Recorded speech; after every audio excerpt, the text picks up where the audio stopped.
Muy buenas noches, un saludo especial a todos ustedes los que se conectan a través de esta transmisión, Tertuleando con tu Parroquia. Hoy venimos con un tema muy interesante y son los 7 aprendizajes que vamos a tener después de esta pandemia. Pero antes de comenzar con este programa, queremos que ustedes vayan interactuando con nosotros, que se vayan conectando. Vamos a dar una espera para que ustedes vayan ingresando. Y quiero saludar primeramente a Harvey Augusto Escobar. Harvey Augusto, buenas noches y bienvenido a este programa. Hola Nati, un abrazo, un beso también por supuesto y feliz noche para todos. Estamos en directo como siempre conectados en Tertuleando con tu Parroquia, un espacio para dialogar, para escucharnos, para conocer sus preguntas y también para desahogarnos, ¿por qué no? Será un momento para que un especialista en la materia nos cuente esos 7 aprendizajes, pero además ustedes también tienen su punto de vista, tienen sus perspectivas. Así que comiencen a escribirnos a partir de este momento, como todos los sábados a las 7 de la noche, tertuleando con tu parroquia. Así que Nati, estamos ya prestos, el padre Julián como siempre listo para darnos ese momento de oración. Así que en instantes, ya hay gente conectada, me imagino. Vamos a mirar la sala del chat en instantes. Así que a partir de este momento estamos ya en tertuleando con tu parroquia. Antes de comenzar, Harvey, qué bueno saludar a Gustavo, pero bueno, primeramente saludamos al padre. Padre Julián, bienvenido, ¿cómo está? Muy buenas noches para todos, qué rico encontrarnos nuevamente por estos medios que nos permiten llegar a cada uno de los hogares, llegar a cada una de las familias, poder compartir un poco esta experiencia de confinamiento, de encierro, que de una u otra forma nos genera ciertas angustias, pero que también debemos valorar lo positivo que encontramos acá. Y bueno, les cuento que hay un gran amigo, Gustavo Soto, hace muchos años que lo conozco y qué bueno nuevamente encontrarnos y tenerlo en este programa que hemos creado para el servicio de la evangelización, para el servicio del crecimiento personal, para el servicio de nuestras familias. Bienvenido, Gustavo. Julián, buenas noches, Natalia y Harvey, muchas gracias por la invitación, qué rico acompañarlos en esta noche, de estos días diferentes que nos han planteado la vivencia de la pandemia, las circunstancias de ciudad que estamos viviendo. Nosotros veníamos en una tónica muy diferente de las circunstancias que estábamos viviendo, pero la vida nos puso en otras circunstancias. Yo pienso que entender esto nos es complejo, pero también es importante tener dos ópticas con que lo miremos, una óptica humana y una óptica cristiana. Muy bien, qué bueno. Antes de comenzar con la oración, Padre, contémosle a las personas que en estos momentos se están conectando. Tenemos a Gloria Elena Zapata Salazar, tenemos también a Jessica y a todas y cada una de esas personas que están detrás de viéndonos y que también nos están ayudando en el chat. A Jessica, quien siempre está muy presta. Bueno, Padre, qué rico, contémosle entonces a los televidentes, a quienes nos ven a través de esta transmisión, quién es Gustavo Soto. Gustavo, él es agente de pastoral en las parroquias y también es psicólogo en un colegio. Entonces, qué rico hoy poder contar contigo, Gustavo. Y bueno, y esperamos que todos ustedes disfruten mucho de esta transmisión y nos escriban todas sus inquietudes. Como les decimos, vamos a tener los 7 aprendizajes que nos dejará esta pandemia. Así que todos muy atentos, pero antes de comenzar vamos a hacer una oración y una reflexión. Padre Julián, entonces comencemos con la oración. Bueno, los invito para que entremos en sintonía con Dios. Abramos nuestro corazón y permitámosle al Señor que llegue a nuestra vida, que nos inunde con el don de su Espíritu Santo, que nos permita comprender esta realidad que de una u otra forma ha sido difícil. Estar confinado en nuestros hogares, en el estricto cumplimiento por las normas establecidas, a todos nos cuesta. Los momentos difíciles que atravesamos en la familia, las circunstancias que nos han robado la paz, la alegría, nos han robado la esperanza. Todas estas realidades, qué bueno poder conversar con Dios y poderle decir, aquí está mi vida. Tú conoces y sabes por lo que estoy pasando. Tú conoces y sabes que te necesito, Señor. Cierra tus ojos, ábrele tu corazón y deja que la presencia de Dios llegue a tu hogar, llegue a cada uno de los miembros de tu familia. Piensa en tu esposa, en tu esposo, en tus hijos, en tus padres, en tus hermanos, en aquellos que por alguna circunstancia están lejos del hogar, quizás en otras partes del mundo o en circunstancias difíciles, enfermos en un hospital, en una clínica, o quizás privado de la libertad. Oremos por ellos, oremos por quienes hoy se encomiendan a nuestra oración. Yo quiero invitarte para que oremos por la cárcel de La Paz, en el municipio de Itagüí, por sus familias, por cada uno de quienes están allí privados de la libertad y están enfermos y atraviesan por el COVID-19 y están aislados aún dentro de la prisión. Sus familias no pueden visitarlos, no pueden verlos. Sus familias sufren y sus familias hoy nos piden oración. Oremos por ellos, porque el virus del pánico también los atormenta. Oro por los funcionarios, por quienes se encargan de la custodia y vigilancia en los centros de reclusión, por todo el personal administrativo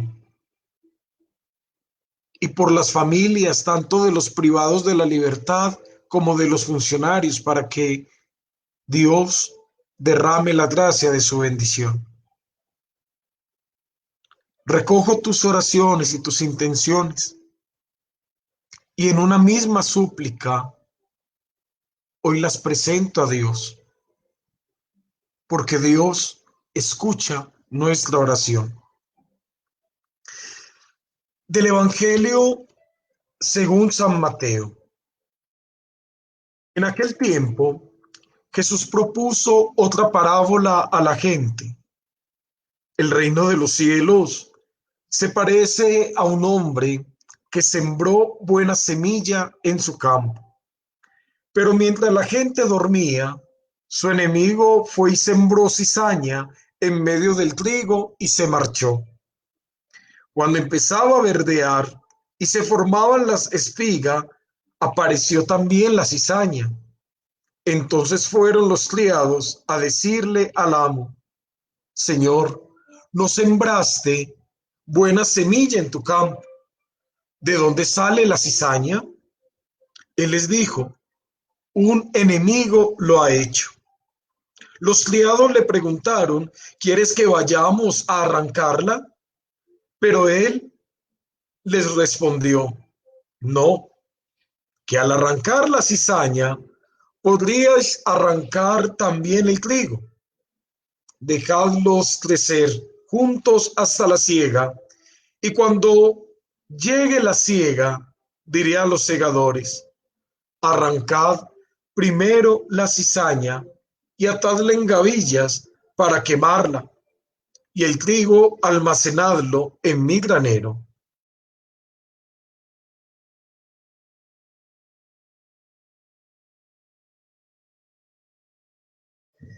Padre, en ese momento se le mutió el audio. Permítame, ¿qué pasó? Ahora Sí, padre, ¿me escuchas? claro que Perfecto. sí. Muchas gracias, Nati. Sí. El evangelio que acabamos de escuchar nos pone de frente a lo que sucede en la vida de cada uno de nosotros. Dios, quien nos ha creado a su imagen y semejanza, ha puesto en nuestro corazón buenos sentimientos para que estos produzcan buenas obras y den frutos en abundancia. Pero cuando comienza el hombre a crecer,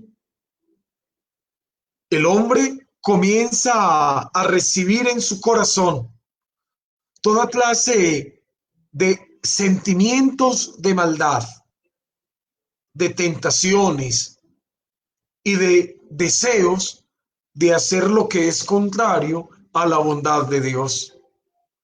Pero Dios espera que en nuestra vida, a lo largo de nuestra vida, nosotros podamos dar esos frutos de abundancia. Por eso el Evangelio nos indica hacia la parte final que Dios no permite que se arranque todavía la cizaña hasta que no llegue el momento de la siega, hasta que no llegue el momento final, cuando es el momento en que debe arrancarse el trigo para seleccionar lo bueno y separarlo de lo malo. Y eso sucede en nuestra vida. Toda nuestra vida, nosotros siempre afrontamos esas dos realidades, la realidad del bien y la realidad del mal. Aquello que queremos hacer y que está en el corazón y que de una u otra forma Dios nos está hablando porque nos invita a obrar el bien. Pero aquello que nos va llevando a equivocarnos, a tomar malas decisiones, aquello que en definitiva se va convirtiendo en esa cizaña y que no permite que hagamos el bien. Hoy te invito, querido hermano, para que reflexiones qué hay en tu corazón. Ese es el campo donde Dios ha sembrado buena semilla. Dios ha puesto buena semilla. Pero en el mundo, los enemigos han puesto la mala semilla del resentimiento, del odio, de la venganza, de la difamación, de la mentira, de la hipocresía, de la falsedad. Esa mala semilla que está llevando que tu vida caiga en actitudes erróneas, donde no solamente te destruyes, sino que también destruyes la vida de tus seres queridos. Esa mala semilla que está llevando a que tu vida simplemente termine lejos de Dios. Ábrele tu corazón a Dios, porque Él no quiere arrancar tu vida. Él quiere sanear tu vida. Él quiere poder encontrar en ti lo bueno y separar lo que está mal. Y aquello que está mal, liberarte, sanarte, perdonarte, restaurarte. Porque Dios tiene para ti una vida futura, una vida de perfección, una vida de santidad. Examínalo, abre tu corazón. Solo en tu corazón puedes abrirte esa experiencia de Jesús y permitir que Él, por tu fe, te sane y te restaure. Porque, querido hermano, usted y yo somos importantes para Dios. Gloria al Padre, al Hijo y al Espíritu Santo. Como era en un principio, ahora y siempre, por ahora y los siglos de los siglos. de Amén. los siglos. Amén. Bueno, Padre, entonces ya ahora sí entremos en lo que tenemos preparado para hoy, que es el tema de los 7 aprendizajes que nos deja esta pandemia. El virus definitivamente no conoce fronteras, en un instante derribó las barreras y las distinciones. Gustavo, hablemos de estos 7 aprendizajes. Uno de ellos, somos personas muy frágiles. ¿Qué podemos decir de eso? Tú introduciste este espacio con unas palabras que el predicador del Papa, que ha sido el predicador del Papa Juan Pablo II, del Papa Benedicto y del Papa Francisco, planteó en la tarde del Viernes Santo de este año. Y yo quiero complementarlo con los elementos que él decía. Ha derribado todas las barreras y las distinciones de raza, religión, de credo, de poder. No debemos volver atrás cuando este momento haya pasado. Como nos ha exhortado el Padre, nos debemos desaprovechar esta ocasión. nos hagamos tanto el dolor, tantos muertos, tanto compromiso heroico por parte de los agentes sanitarios, no ha sido en vano. Esta es una precisión a la que no le debemos de temer. Y yo quiero como plantear en ese elemento lo que tú me preguntas en esa primera instancia, la fragilidad. Los seres humanos, y esto es una exhortación que hizo el Centro de Fe y Culturas, que lo tengo como muy cercano, porque nosotros somos un colegio en el que yo trabajo de orientación jesuita, y desde ahí ellos, que son agentes de la acción de los jesuitas, pero pensando no solamente en el estilo, en la propuesta jesuita, sino en un pensamiento englobante del mundo, nos hablaron de esto. Nosotros somos ni siquiera frágiles, muy frágiles.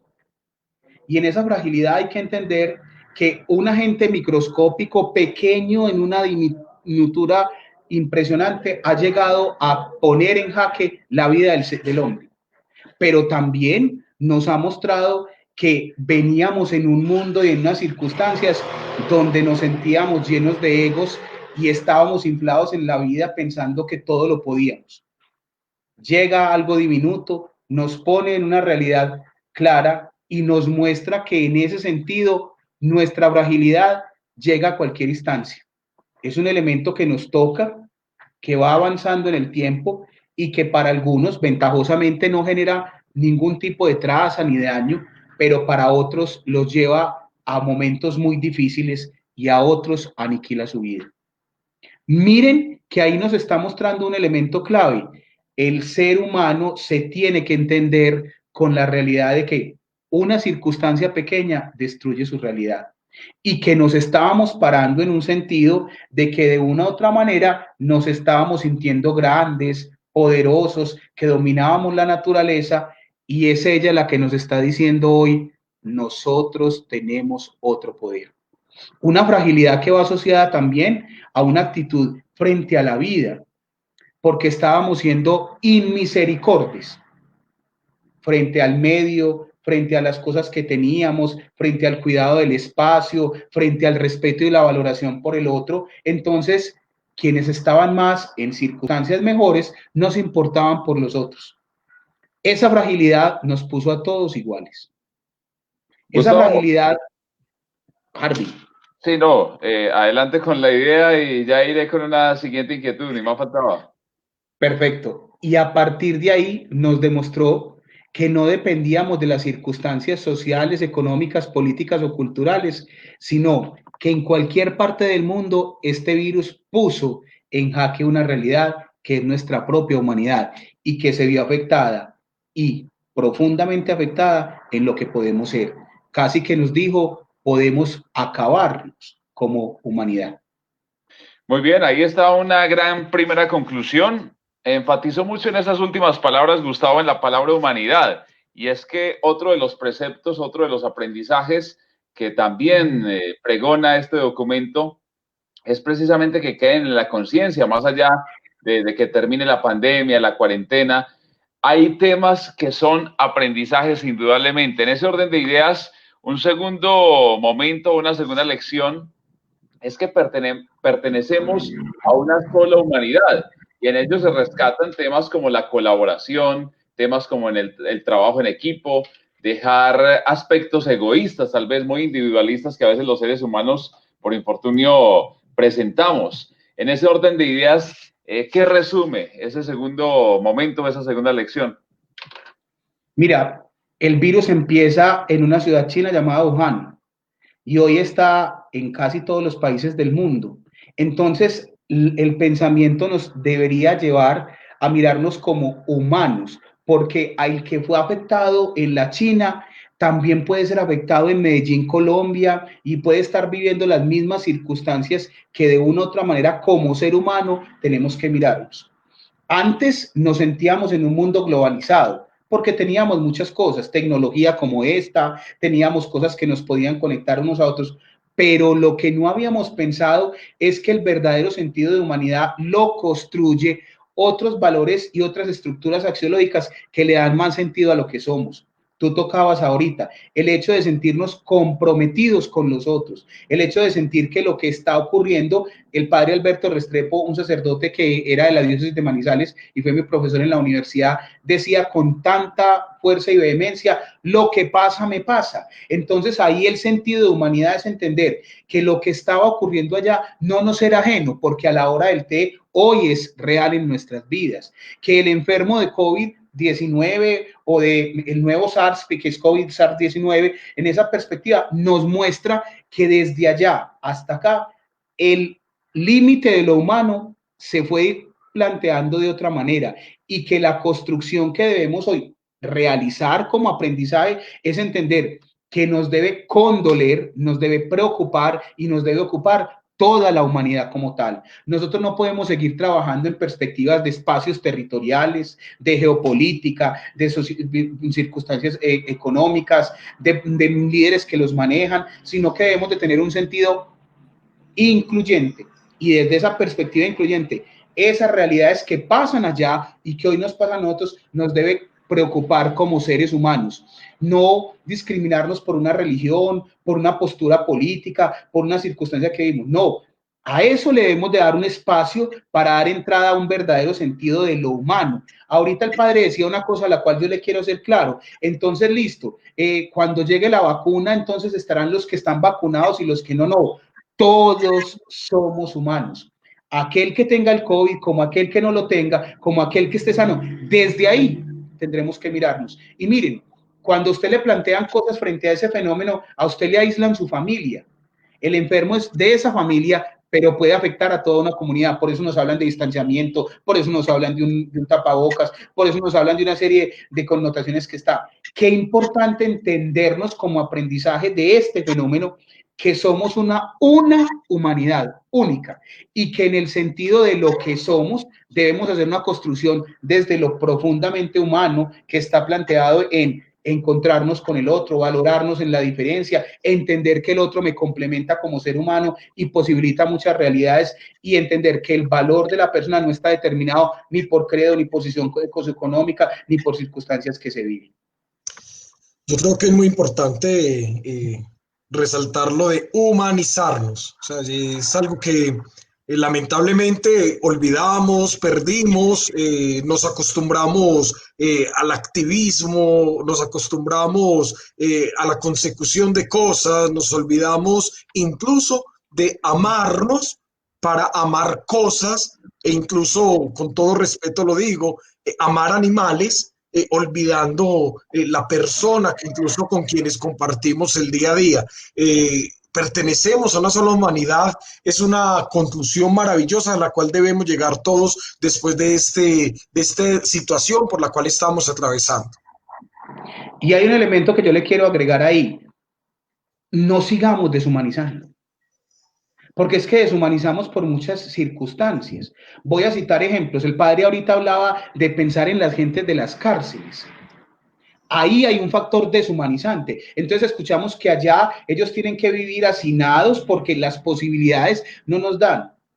Pero todos pedimos con fuerza, con vehemencia, que a una persona que se haya equivocado en la calle termine allá metida. Entonces, ¿dónde está lo humano? ¿Dónde se ve lo humano ahí? Entonces pedimos justicia y clamamos esa realidad, pero se nos olvida que hoy esas personas que están allá están viviendo una realidad que los deshumaniza. Y vamos a pensarlo en eso. El señor que sale a vender y que escuchamos, las personas que trabajamos en ese sentido, que les toca salir, están viviendo una circunstancia de que si no trabajan no tienen cómo comer. Entonces en esa gran perspectiva es pensar, ¿estamos mirando con humanidad la realidad? ¿O simplemente nos ponemos en nuestras cuatro paredes seguras que nos generan esa protección? Se nos olvida que el otro, ese próximo, ese prójimo, está clamándonos como humanidad. Nos debe preocupar la incidencia de muchos casos, la gente que no entiende la gran posibilidad de entenderse desde posturas egoístas, que yo me voy para la fiesta, que hago lo demás. No estamos pensando como humanidad. Y ahí hay un claro sentido. O sea, no pensemos solo esto. Superado el COVID, superada con unos tratamientos, con una vacuna, ¿Volveremos a pensar en que los otros necesitan o solamente nos quedaremos pensando en otra vez en nuestro propio egoísmo?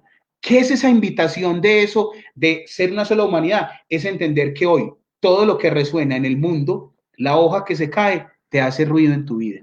Qué importante entender eso y que tenemos que tener un compromiso con esa humanidad. Ahorita el padre lo decía. Entonces humanizamos otras realidades y perdimos la verdadera sentido de la humanidad. Cómo es de triste escuchar y saber en las parroquias, en los lugares, en las cosas donde el viejito de tu casa está arrinconado, no hoy por el COVID, sino por las circunstancias de vida en el último cuarto, para que no sufra, para que no tenga problemas. Hoy, pero si lo miramos antes de marzo, también estaba recondido, allá metido en esos huecos de las propias realidades familiares, porque no tenemos con qué pagar un asilo, pero entonces dejémoslo allá y no nos metamos con él, o con el niño que tiene problemas, o con las dificultades que ocurren, o con los elementos que llamamos de las personas de la calle, como en habitante, en condición de calle, pero les ponemos otras realidades, indigentes.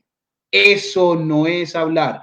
Este aprendizaje nos tiene que poner a pensar en que todos, el sacerdote, tú, Harvey, Nati, todas las personas que están aquí, yo ahorita veía que aparecían personas, valemos y tenemos una cosa que nos hace únicos y irrepetibles, que es la dignidad humana por la cual aboga la iglesia y aboga la humanidad misma.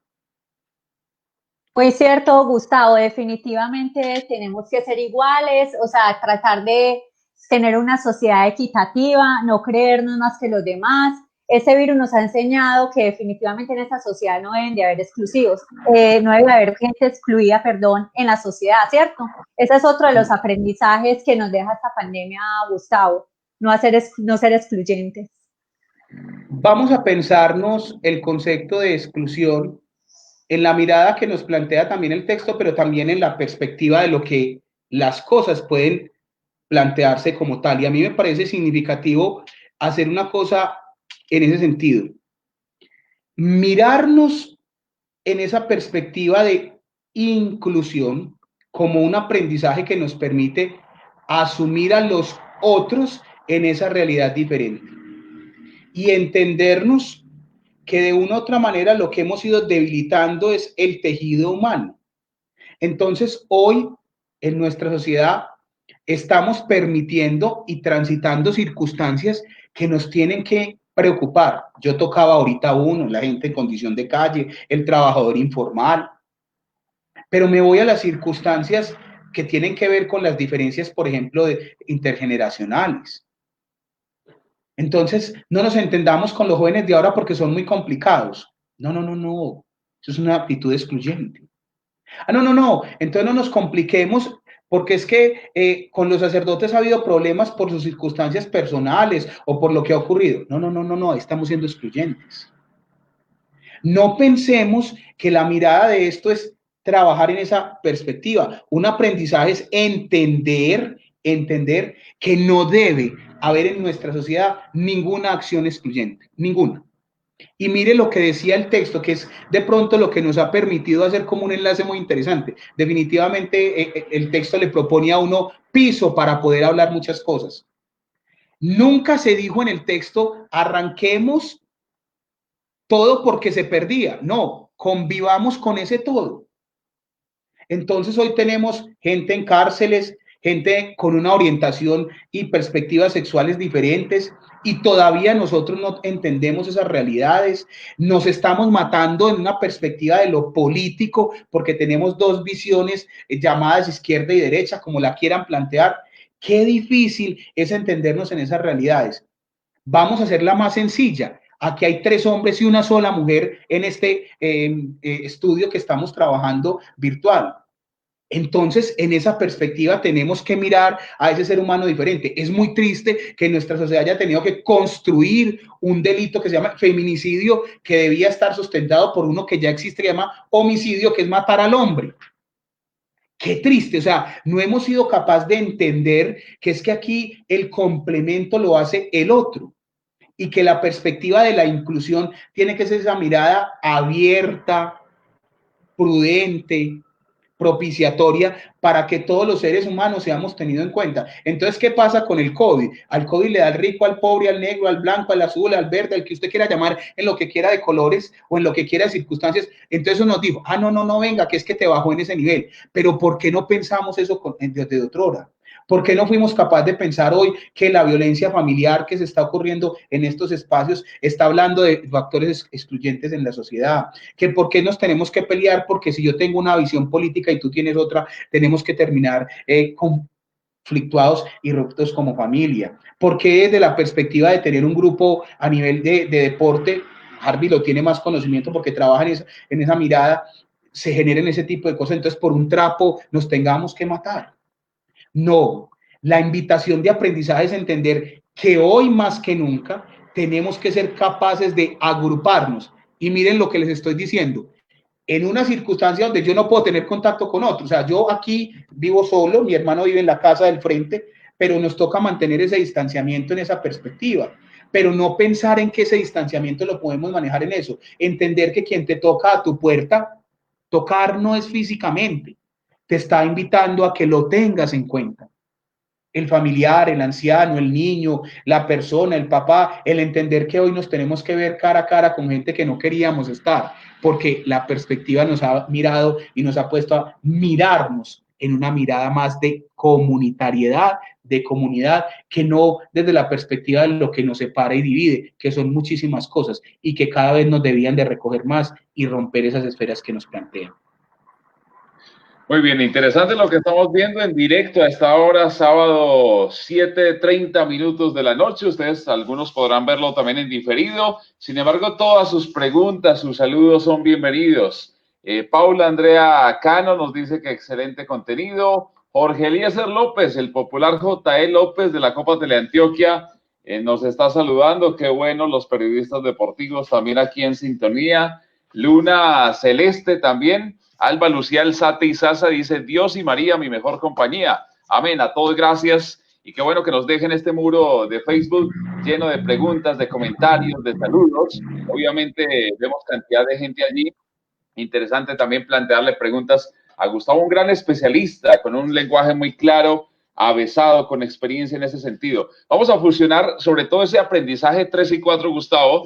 El 3 decía, acertamos al reconocer y aceptar la verdad de los hechos. Y un poco me detengo también con el tema de la exclusión, porque ahora, claro, hay oportunidades, pero también hay mucha inequidad indiscutiblemente. Vemos que, por ejemplo, se habla de la educación virtual, pero tal vez no en todas las zonas, específicamente, por ejemplo, campos, zonas rurales, no tienen ese acceso a la educación virtual. Y también incluso en el tema salud, no todos los hospitales en regiones alejadas, en regiones vulnerables, tienen esas mismas posibilidades. ¿Cómo aunar ese tercer y cuarto y sobre todo dejar un mensaje claro de cómo acertar al reconocer y aceptar la verdad de los hechos? Miren, cuando hablamos de algo que es verídico, es algo que tiene un asidero desde el hecho como tal y desde la realidad en la que se circunscribe. Entonces, cuando nos plantea que acertemos en reconocer y aceptar la verdad de los hechos, es entender primero que hay una circunstancia que hoy nos pone en peligro, que hay un elemento que está atacándonos, que apenas la cultura científica le está haciendo un trabajo paralelo para buscarle una solución a esa problemática, pero también tiene que haber una mirada de entendimiento de que hoy en esta realidad en la cual nos movemos como seres humanos, hay muchas circunstancias que nos están mostrando efectos devastadores de lo que está ocurriendo aquí. Uno, no tiene solamente que ver con lo que ocurre con la enfermedad, y tú tocabas ahorita un elemento. Miren, ayer hablaba con unos maestros de la alcaldía de Medellín, de aquí, en lo urbano, ni que era en lo rural con el que tocaste ahorita, y me decían que les está tocando saber que sus niños se tienen que salir a la calle para ver si el vecino tiene la posibilidad de conectarlos, para ver si pueden recibir la información que manda el maestro. Eso es un hecho real. Es un hecho real que en muchas instituciones de salud hay una gran problemática frente a cómo llegan las personas para poderles tramitar algunas acciones frente a sus enfermedades, porque es que sigue habiendo cáncer, diabetes, presión, problemas de otro tipo. Entonces eso no va a dejar de ocurrir paralelamente a que sabemos que son los factores comorbes que permiten que una persona pueda fallecer más fácilmente, o yo que soy gordito, o las personas que tienen ahí ese tipo de cosas. Tendrán que vivir realidades en ese sentido. Entonces ahí hay un hecho muy claro. No podemos dejar de desconocer primero que tenemos una precariedad, que esa precariedad nos lleva a mirar en esa perspectiva, a que tiene que haber de cara de los que estén en este lado una actitud responsable, pero también tiene que haber un compromiso muy claro frente a quienes están siendo responsables de lo que va ocurriendo, en asumir una actitud verdadera y válida frente a las cosas. Y desde ahí movilizar una realidad que nos permite y le permite a la sociedad tener claridad frente a lo que está ocurriendo, para no entrar como en ese discurso que va, digámoslo, enmascarando y tapando las realidades. Es claro y es fundamental que nuestros niños están estudiando en unas condiciones muy complejas, que no es lo mismo el que estudia en un colegio privado que el que estudia en un colegio público. Entonces se une a lo que vos pedías ahorita con el elemento exclusor, porque el otro tiene que trabajar en la medida de lo posible, que el gobierno lo que tuvo que hacer es salir a tocar la puerta de muchos y decir, regalen computadores y cosas para que los niños puedan estudiar. Pero si vos tenés este aparato, pero no tenés la realidad con que te llega la señal, ¿cómo vas a poder aprender? Si vos tenés un sistema de salud que precariza muchas realidades de las que van ocurriendo y que todavía limita muchas de las posibilidades de respuesta, ahí hay otra problemática conexa a esta, que nos conecta a un sistema de salud que tiene ciertas cosas y que le vienen trabajando y hay que reconocer, o sea, porque aquí tampoco es quitarle el trabajo y las posibilidades de las cosas. Sí ha habido compromiso del Estado en muchas cosas, todo eso, pero sigue habiendo en esos elementos. Hay grandes héroes, no solamente son los médicos, un maestro, un padre de familia, una persona que sale a trabajar y se expone todos los días, pues se expone en términos propositivos de que sale con su careta o lo que llamamos máscara o lo que llamamos tapabocas, que sale cuidando, que maneja el distanciamiento social y que desde ahí verdadera y válidamente nos está diciendo que hay un compromiso por esa sociedad que necesita ser mirada con hechos reales lo que está ocurriendo. Tenemos una economía muy disminuida, un 20 y pico de por ciento que puede ser llegar hasta el 30% de un desempleo rampante en nuestra sociedad. ¿Y dónde está el compromiso frente a eso? Hoy se habla de una renta básica, que es otra posibilidad que se ocurre en nuestro estado, pero también tenemos que pensar que eso va conectado con otras cosas que en un futuro podrán aparecer, llamemos en reformas tributarias, en mayores logros contributivos, que desde ahí nos van a mostrar esa realidad. Tenemos que ir pensando cómo vamos a cerrar ese tipo de brechas, cómo aquellas personas que tienen más privilegios pueden ir renunciando a ellos. Y la renuncia no es perder las cosas, sino entender cómo desde una perspectiva. Yo quiero tomar un ejemplo, no voy a hablar de la empresa, una empresa en Colombia, el nombre de la empresa específicamente, esa persona se comprometió a mantener sus empleados y a seguir trabajando con ellos. Y hay otra empresa que le da mucha fuerza al trabajo femenino. Y ahora ya cambiaron, no son las anfitrionas del espacio, como ocurría anteriormente, sino que ya salen en moto a poder ser las que van a transmitir la posibilidad de la venta de los productos que se hacen a partir de domicilios. Eso es un compromiso de una realidad que nos muestra que tenemos que hacer un viraje, que quienes tienen mucho más pueden ir contribuyendo para generar ese desbalance, irlo buscando más en equilibrio y dar la posibilidad que desde ahí esos hechos reales nos muestran una realidad diferente de cómo los podemos afrontar. Un compromiso de la iglesia. La gente a veces le lanza muchos epítetos y durezas contra la iglesia, pero ¿quién ha salido desde el banco de alimentos, desde saciar, a trabajar por esas realidades? Estos espacios, no perder la posibilidad de que en las circunstancias reales todavía tengamos eucaristías, que no es lo mismo y no podamos comulgar, pues para aquellos que somos creyentes, pero por lo menos hay un compromiso real y eficiente de unos sacerdotes diciendo, estamos haciendo eso, cerrados los templos. Y hágase la gran pregunta, ¿cuántas de las comunidades están diciendo, ve, que está comiendo el párroco? Por ejemplo. Ahí tiene que haber un criterio de verdad y de validez, porque es que voy a citar el ejemplo, puede ser que Julián Andrés Cano Echeverry tenga un trabajo que le permita sustentar eso, bueno, todos los sacerdotes tienen esa posibilidad, ni todas las parroquias tienen entradas, él podría darnos esas posibilidades. Entonces miren que ese criterio de verdad es donde nos tiene que plantear cómo sociedad nos comprometemos en ese sentido, ir quitando tanta vanagloria de las cosas, llenarnos de tantas realidades que de una u otra manera no nos hacen sentirnos en ese curso. Tener un claro criterio de verdad y de validez, pero también entender cómo en lo poco que podemos hacer nos comprometemos.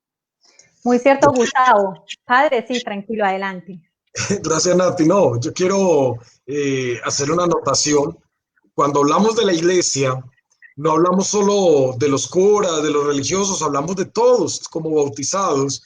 Y el compromiso de la iglesia es el compromiso de cada bautizado. Usted, querido hermano, tiene una tarea, tiene una responsabilidad, tiene una misión. La iglesia está en su familia, la iglesia está en ese vecino, en aquella persona que te rodea y está pasando hambre, está pasando necesidad. A veces, incluso es una realidad lamentable en nuestro tiempo actual. Vivimos en grandes edificios donde no conocemos a quien está al lado. Y quien está al lado, cruzando solamente un muro, que es el que separa tu casa de la del vecino, puede estar pasando por problemas y dificultades, incluso de hambre física o de otras necesidades que no conocemos, pero que allí podríamos ejercer la caridad, allí podríamos ejercer esa capacidad de bendecir la vida de los demás. Todos tenemos ese llamado y esa tarea, Nati. Así es, Y, padre, comple muy cierto. y Sí, complemento la Gustavo. idea, Nati, de lo que dice el padre. Hoy nos preocupamos mucho y nos dicen por las redes sociales que no incomodemos a las personas que tienen enfermos, que yo no sé qué, yo no sé cuántas. Debería salir alguien a decir, vea, yo le doy regalo a este mercado, póngaselo en la puerta de la casa, pues si le da miedo que no le dé el virus, pero dígale a la señora, vea, yo le estoy consiguiendo la comidita para que usted le dé el enfermo, que puede ser que no se vaya a morir, ventajosamente. Pero por lo menos diga a esa gente, alguien salió a mi encuentro, alguien salió a socorrerme, a traérmelos desde cualquiera de los lugares cercanos a mi casa, la comidita con que yo pueda darle el caldito a esta persona que supere esos 14 días, 15 o 16 o más días que ocurran para que eso salga adelante. Entonces miren que ahí quiere haber una cosa, elemento claro. Y quiero ser muy en ese sentido claro.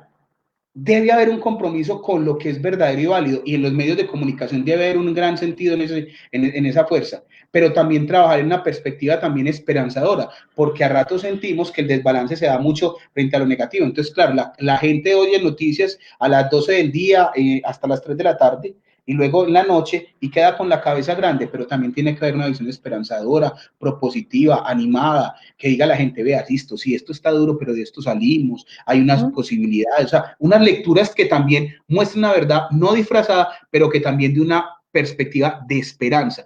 Lo que dijo el Papa ese día, estamos todos en el mismo barco, que hizo una experiencia muy significativa de hacer una bendición especial que está propia para la época de Navidad y de Pascua, y que él se atrevió a ser diferente, es mostrarnos que todos viajamos en ese mismo barco y que estamos viviendo una misma realidad, pero que desde una misión esperanzadora y humanizante vamos a tener otra perspectiva. Entonces ahí la verdad juega un papel importante en la mirada propositiva. Muy cierto, Gustavo, es muy importante ver en los medios de comunicación, y nosotros que hacemos parte de los medios de comunicación, Harvey y yo, es muy bueno uno ver noticias positivas que nos estén mostrando las personas que se están recuperando, que sí las vemos, pero no tanto, no vemos tanto ese tipo de noticias, sino más lo negativo, los muertos, los infectados, y eso psicológicamente, claro, lo torpea a uno.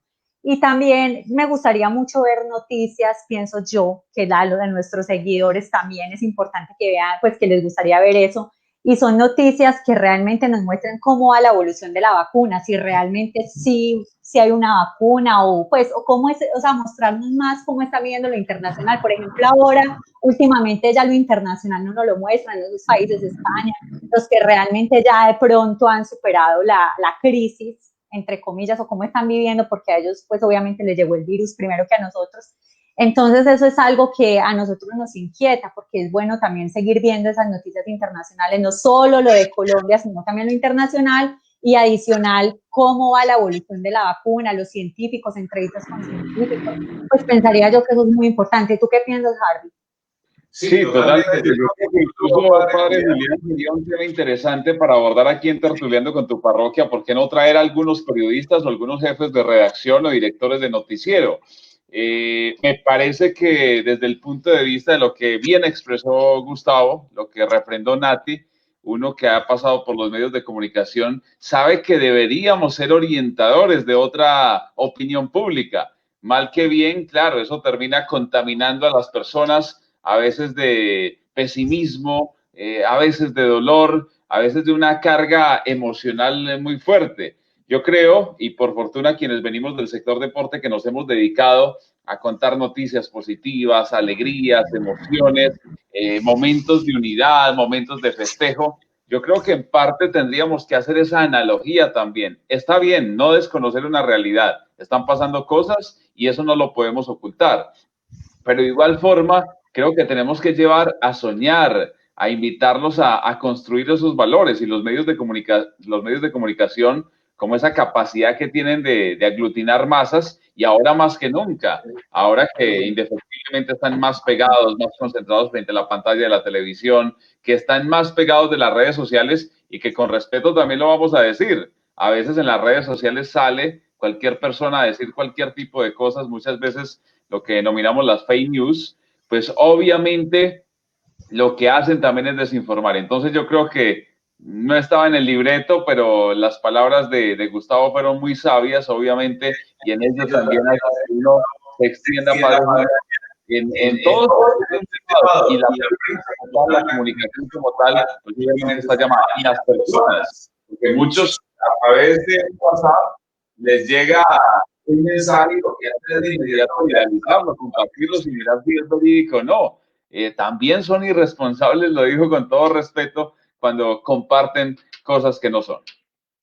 Así es. Miren, Harvey. Sí, Gustavo, bien, pues adelante. a mí me parece muy valioso, ustedes dos que están en los medios y que trabajan en esa perspectiva, algo muy bonito que está diciendo Harvey, le quiero hacer mucha fuerza.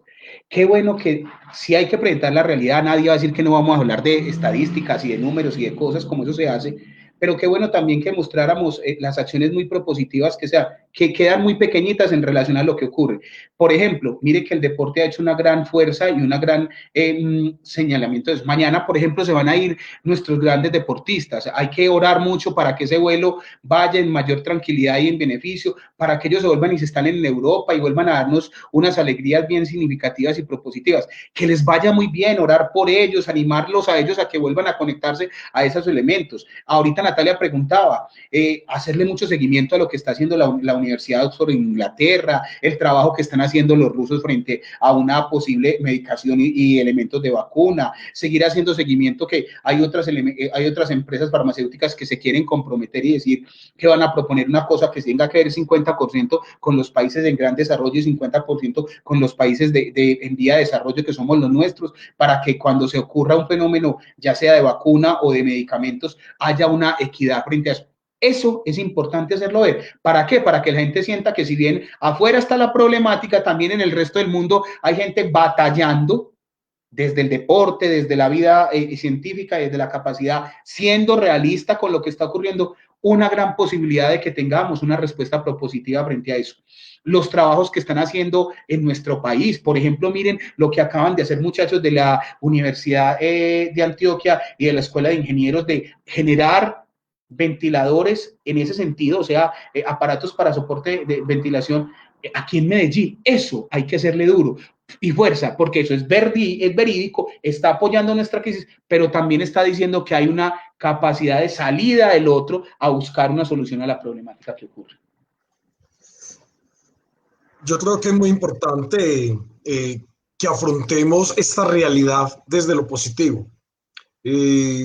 Nosotros podemos ser buena noticia desde lo que estamos haciendo y es bueno, y eso que es bueno, poder mostrarlo para que muchos otros también lo hagan. Incluso, y llamo la atención frente a una realidad que uno encuentra siempre por las redes sociales, Facebook, Instagram, qué sé yo, todos estos medios, donde las malas noticias son las primeras que siempre se están mostrando y eso contamina totalmente las redes. Lo que es negativo, lo que es impositivo, lo que genera perturbación, incomodidad, claro, inmediatamente se convierte en algo viral. Pero aquellas buenas noticias son las que deberíamos darle más fuerza porque son las que van a motivar, son las que van a animar, son las que van a alentar, son las que van a fortalecer la vida de las personas. Por eso es importante a todos los que tenemos la posibilidad de hablar, de escribir, de compartir, hombre, siempre ser buena noticia a la vida de los demás, ser evangelio vivo a la vida de los demás. Gustavo, otro de los aprendizajes es la vida interior como eje de la transformación. ¿Qué podemos decir de ese aprendizaje? Yo pienso y creo, porque lo vivo a nivel personal, y aquí habla Gustavo Soto, me voy a quitar de cualquier otra realidad, que El verdadero sentido real de todo esto que la vida nos propuso es volver a nosotros. Y volver a nosotros como ese sentido real de ese elemento, y voy a utilizar un elemento muy cristiano, de esa perspectiva de santuario y templo que somos. Trabajar una vida interior que nos permita establecer una relación directa con el otro, el próximo, con lo otro, que es el medio circundante, y una relación muy clara con Dios, en la cual nosotros entendamos que Dios no es un bombero, ni es un apagaincendios, es un ser que acompaña tu vida y que desde una perspectiva, voy a utilizar aquí una mirada muy jesuítica, de un discernimiento, nos permite entender una realidad de otra óptica. Si nosotros tenemos un piso espiritual en nuestra existencia, eso se lee de otra mirada. Si nosotros tenemos un cultivo, por ahí de esa es la palabra cultura, de ese sentido de una vida interior, con nuestros bemoles, con el pecado, con todo lo que queramos llamar, con nuestros lados oscuros o como lo queramos decir, encontraremos más fuerza y más realidad en eso. El Papa Francisco, perteneciente a esa comunidad, nos ha mostrado cómo de una u otra manera podemos seguir caminando, trasegando eso en una realidad que nos permita piso y sentido. Qué importante que cultivemos espacios de oración. Qué importante que entendamos que en el encuentro con el otro estamos posibilitando una realidad que nos plenifica y nos edifica. Qué importante que entendamos que en la vida sacramental, hoy limitada por unas realidades circundantes, no se puede perder en unas dinámicas que hoy las parroquias, la arquidiócesis y otros elementos nos están propiciando. Entender que nosotros podemos como familia vivir como una iglesia doméstica, concepto de hace muchísimos años, que fue traído por el Papa Pablo VI, pero que responde a otros elementos más antiguos en nuestra fe, de hacer un lugar para que allí, en cada uno de esos lugares, lo decía muy claramente el canal Televid para la Semana Santa, esos lugares se conviertan en cada uno de esos templos. Qué importante que trabajemos en eso. Cultivar la vida interior es entendernos y entender lo que está ocurriendo, pero entendernos en esa mirada, en una mirada esperanzadora, en una mirada que tiene sentido y piso, en una vida espiritual que se fortalece en la vida sacramental o ilimitada por las circunstancias, pero en la vida del compañero y la vida con el otro, y en ese sentido que encontramos de nuestra existencia como tal. Esto es vida espiritual. El hecho de que ustedes se la hayan jugado, dos periodistas y un sacerdote en una comunidad parroquial, para que le hablemos a la comunidad y tenga un espacio de fin de semana para escuchar unas personas que puede ser que no seamos las más tesas, pero que le estamos poniendo un sabor de Dios a esto, está dando sentido a lo que somos, y que cada cual va a sentir que desde otras dinámicas la presencia viva y eficaz de Dios se presenta. Miren, nosotros somos agentes de Dios y nosotros le estorbamos hay veces mucho a Dios. Qué bueno que no le estorbáramos tanto y que en nuestra realidad grande como la mía o más delgadita como la de los otros, pudiéramos darle espacio para que Él fuera la voz, fuera el animador, fuera el que impactara muchas realidades.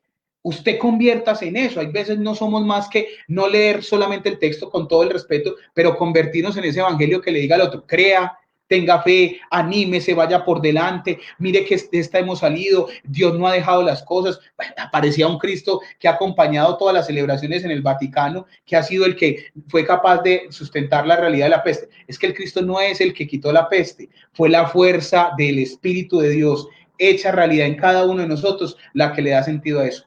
Hoy la gracia está más presente y yo le quiero dar mucha fuerza, y quitando la perspectiva, ninguno de nosotros, ni Natalia Gómez, ni Harvey, ni Gustavo, nosotros somos sacerdotes. No, la fuerza del Espíritu se hace eficaz, eficiente y real en cada una de estas acciones. No le podemos dejar de pensar a esto, no le podemos de seguir dejando perder en eso, en momentos de oración, en la capacidad del encuentro, en el ánimo que le podemos dar, en la vivencia sacramental que se está viviendo desde otras perspectivas, pero también en el sentido humano de que cada vez si nosotros no le estorbamos a Dios, Dios hace más obra en cada uno de nosotros.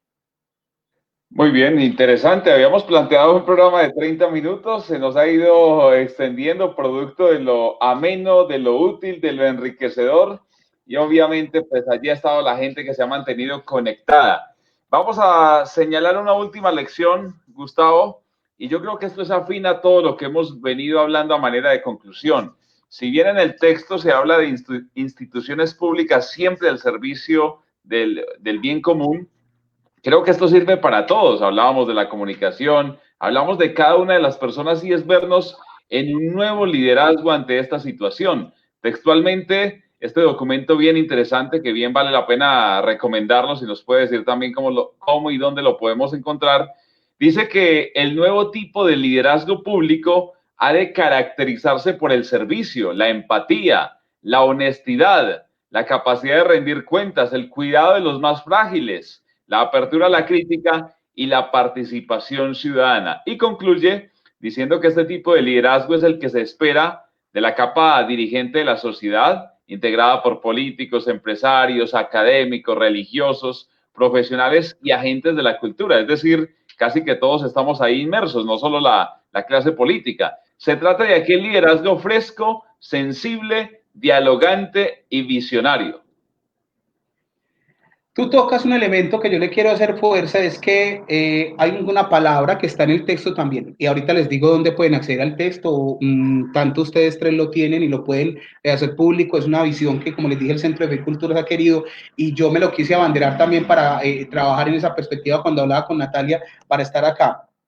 Ubuntu dice: yo soy porque tú eres.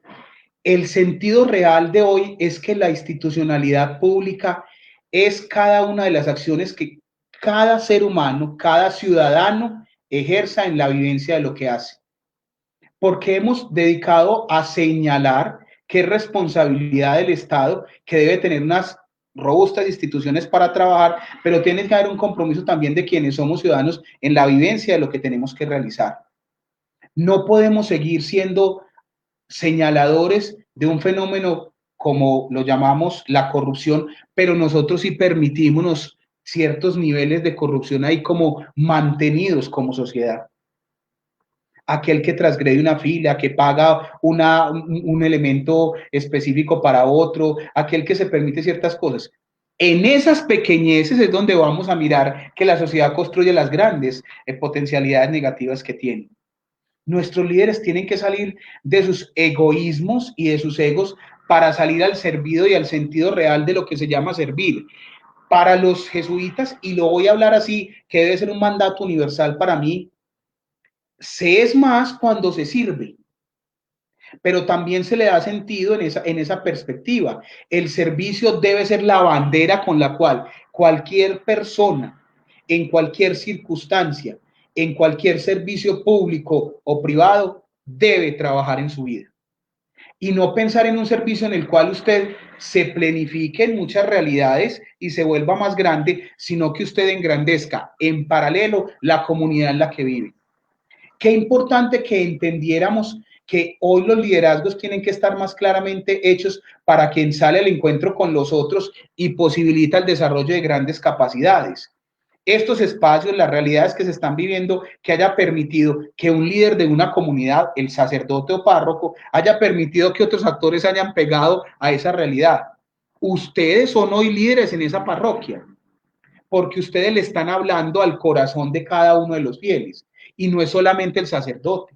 Entonces, el fortalecimiento, el robustecimiento de las instituciones públicas está orientada a la capacidad que se tiene de ese sentido de yo soy porque tú eres, y en esa gran medida estamos dando sentido a ese Ubuntu, ese elemento por allá que sale de nuestra África y de nuestras raíces que tiene, nos está invitando a que en el sentido de las realidades el fortalecimiento de lo público parte de cada ciudadano, del respeto que se tiene, del entendimiento de que si yo hoy, después de un tiempo, porque los bancos y las circunstancias, con las crisis y las cosas negativas que tengan, tengo la posibilidad de pagar, pues pague, pero que también los agentes públicos no usufructen inadecuadamente las cosas, o con lo que ocurre hay veces que vemos en las redes sociales que nos dicen, ay, que vea, que es que nos están cobrando más. Ahí debería haber un sentido más social. Ese sentido de lo que hoy señalabas nos tiene que plantear eso. Tiene que haber una ética que no tiene que ver tanta conectividad con lo moral, que nos permita universalizar muchas de las acciones y que quien se comprometa frente a lo público sea capaz de entender que sus actos van a tocar realidades humanas en él y en los demás. Entonces, ese yo soy porque tú eres. Ahí debe haber un gran compromiso de quienes estamos viviendo en esta sociedad. Y voy a ser también muy claro, y me parece importante, que nosotros salgamos también de esa ignorancia que decíamos ahorita frente a la verdad, y es no dejarnos echar el mismo cuento. Ver que hay otros seres humanos que se están comprometiendo frente a muchas acciones y que con ellos deberíamos hacer una llave para eso, pero que no en las próximas elecciones de unos 2 años aparezca otra vez el tamal, los 50.000 y las otras realidades que aparecen que de una u otra manera nos vuelven a devolver a unas circunstancias muy negativas. Qué bueno que hubiera un compromiso desde esta perspectiva de decir, nuestros dirigentes tienen que ser gente humana, que puede tener errores y los va a tener, pero que sea capaz de comprometerse con el sentido de lo público como un servicio, como una realidad que pone mis capacidades, mis liderazgos al servicio de los demás, en pro y en beneficio de una comunidad que tiene que ser cada vez mejor en los mejores y con los mejores. Muy bien, así es, padre. Vamos llegando al final de este programa. Como decía Harvey, es un programa que siempre lo hacemos de media hora y nos extendimos un poco más. Un tema muy interesante. Gracias a todos los que interactúan con nosotros. Emanuel Alejandro nos comparte un comentario muy bonito. Este virus nos debe enseñar a todos a ser Cristo para los pobres y ver y vivir ese Cristo en cada uno de nosotros. Padre Julián, vamos llegando ya al final de este programa entonces. Así es, se nos fue rápido el tiempo. De verdad que ha sido una noche maravillosa, Gustavo, compartir contigo tu experiencia, tus conocimientos y esa gran riqueza que Dios te ha regalado a lo largo de estos años de vida. Un saludo muy especial a Luz Helena Restrepo, quien nos dice gracias por poder compartir con ustedes de este espacio tan enriquecedor. Un saludo también a Camilo Londoño. Qué gran noche, qué gran invitado, excelente, saludos a todos. Un saludo muy especial a todos y cada uno de los que a través de este medio se vinculan a este programa que nos permite crecer, enriquecernos y disponer nuestra vida para el servicio, para el bien común. Uno de los principios de la doctrina social de la Iglesia, donde todos somos actores responsables para estar al servicio de los demás. Gustavo, qué rico compartir contigo y gracias por acompañarnos en esta noche. Yo quiero cerrar con algo que dice el texto. Para quienes hemos encontrado en la figura de Jesús de Nazaret nuestro principal referente de transformación, la pandemia lo que ha hecho es recordarnos que seguimos teniendo por delante grandes retos y un largo camino de transformación personal y social, tratando de llegar a ser hombres y mujeres tal como Él demostró que era posible. Jesús fue capaz de batallar, nosotros sigamos capaces y siendo capaces de batallar todas estas realidades. Muchas gracias a esta parroquia, a Natalia, a Harvey. Yo no sabía, o sea, me sentía hoy, cuando yo decía ese Harvey, yo después me puse a pensar aquí para adentro, ese señor es periodista, ¿yo con quién estoy hablando? En algún lado. Yo sé, y esta muchacha cuando dijeron que en medios de comunicación, yo decía, no, o sea, yo me siento aquí pues como el más importante. Vea muchachos, yo vine aquí simplemente a dar un pequeño testimonio y a creer que creyendo somos más. Amén. La verdad, Gustavo, gracias por acercarnos a la virtualidad, gracias por esas palabras. Yo sé que a través de su sabiduría, de sus versiones, de sus conceptos, obviamente, y sobre todo en un lenguaje cercano, coloquial, amigable, a través de esa experticia logra hacerla muy digerible para todas esas personas que están ahí conectadas. Yo sé que es un mensaje, padre, que llega al corazón, a la mente de esas personas que están ahí conectados con nosotros. Y ese es el propósito de Tertuliando con tu Parroquia. Ya lo hemos reiterado una y otra vez. Vea lo que nos decía también allí Gloria Zapata Salazar. Las muestras de gratitud, los gestos de fraternidad son interesantes. Y hoy, pues muchos, obviamente, frente a esta situación, muchos tal vez angustiados, otros sin programa, entre comillas, qué hacer, porque obviamente hoy todos estamos en casa, nos debemos cuidar, pues obviamente yo creo que estos espacios son fenomenales. Si no, mire todo lo que nos dice aquí las personas. Stephanie Ramírez, gracias por compartir estas bellas palabras con todos los que nos conectamos. Le voy a pedir a Nati que ponchemos allí varios de esos comentarios finales. De una feliz noche para todos, que Dios los bendiga. ¿Qué nos decía Gloria Zapata también? Voy a dar paso a ese mensaje porque es una conversación. Dice, muchas gracias, excelente tema. Fue muy enriquecedor para todos nosotros. Dios los bendiga y una feliz noche. Y Viviana Ocampo, muchas gracias, muy interesante el programa, feliz noche. Nos podríamos quedar, Gustavo, leyendo. Eso nos emociona, el poder estar en contacto con todas esas personas que no nos conocemos, pero que ahí detrás de la pantalla están pendientes de todas estas palabras. Gustavo, un inmenso gusto y será hasta una próxima, que sigamos tertuleando. Muchas gracias a ustedes, al padre, a Natalia y a ti, Harvey, y a la comunidad. Más que habernos escuchado, pongan en práctica cosas. Si ponen 1, 2 o 3, unita que les sirva para que sean mejores seres humanos. Muchas gracias. Bueno, y antes de terminar, queremos invitarlos a todos ustedes para que se conecten todos los sábados a las 7 de la noche. Este es su programa Tertuleando con tu Parroquia, historias de vida, venimos con temas. Dentro de 8 días vamos a tener también un tema muy interesante. Vamos a tener a una hermanita, una monja, Sor Selfie, quien ahora está ayudándole mucho a los jóvenes, una monja muy extrovertida, muy diferente. Entonces, para que todos ustedes se conecten con nosotros, dentro de 8 días. Harvey, ¿qué piensas pues de este programa que vamos a tener también dentro de 8 días tan interesante? Vamos también a tener temas como drogadicción, alcoholismo. Vamos a invitar expertos para tratar de estos temas y de los habitantes de calle. Padre Julián, usted ha sido el líder para decir que la gente nos proponga temas, así que escríbanos en este instante. Nosotros no somos los únicos que decimos este o tal o cual. No, ustedes nos van sugiriendo temas. Lo de Sor Selfie creo que va a ser también ganador, como hoy con Gustavo Soto. Obviamente el hecho de que tengamos precisamente pues, a una hermanita que es muy curiosa, que ha sabido aprovechar las redes sociales, los medios para evangelizar, que su misión pastoral obviamente la está cumpliendo con creces y se ha hecho ya famosa, hay que decirlo en ese término, una persona que le gusta hacer parodias, le gusta contagiar a los jóvenes de ese buen espíritu a través de herramientas como el Instagram, como TikTok. Ya la vamos a ver, además siempre con un carisma, con una sonrisa. Yo sé que eso va a ser encantador también, Padre Julián. Además es vecina de la parroquia, es del colegio Jesús María, ahí pegadito. O sea, lo que pasa es que están hablando de gente propia de la tierra y eso es muy valioso. Gustavo, lo esperamos y esperamos que le diga todo. Claro, claro. De hecho, la hermana vivía detrás de la casa cural.